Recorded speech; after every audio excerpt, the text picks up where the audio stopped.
जय श्री प्रथम पूज्य गणेश जी महाराज। जय देवादिदेव महादेव।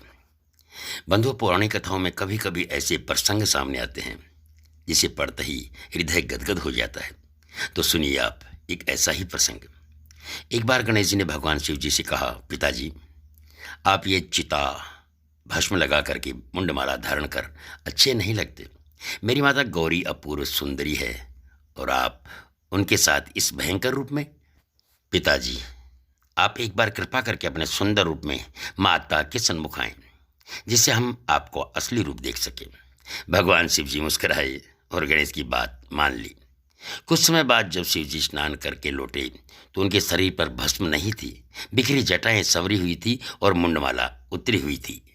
सभी देवी देवता, यक्ष, गंधर्व, शिवगण अपलक देखते रह गए। वो ऐसा रूप था कि मोहिनी अवतार रूप भी फीका पड़ जाए। भगवान शिव ने अपना यह रूप कभी प्रकट नहीं किया था। शिव जी का ऐसा अतुलनीय रूप करोड़ों कामदेव को भी मलिन कर रहा था।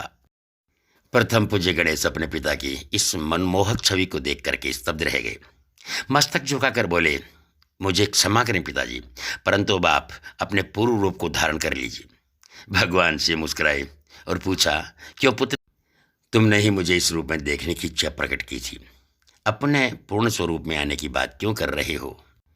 गणेश जी मस्तक झुकाए हुए ही कहा, क्षमा करें पिताश्री, मेरी माता से सुंदर कोई और दिखे, मैं ऐसा कदापि नहीं चाहता। और शिव जी हंसे और अपने पुराने स्वरूप में लौट आए। पौराणिक ऋषि इस प्रसंग का सार स्पष्ट करते हुए कहते हैं, आज भी ऐसा ही होता है। पिता रुद्र रूप में रहता है क्योंकि उसके ऊपर परिवार की जिम्मेदारियां, अपने परिवार का रक्षण, उनके मान सम्मान का ख्याल रखना होता है, तो थोड़ा कठोर रहना पड़ता है। और माँ सौम्य, प्यार, लाड़, स्नेह, उनसे बातचीत करके प्यार देकर उस कठोरता का संतुलन बनाती है।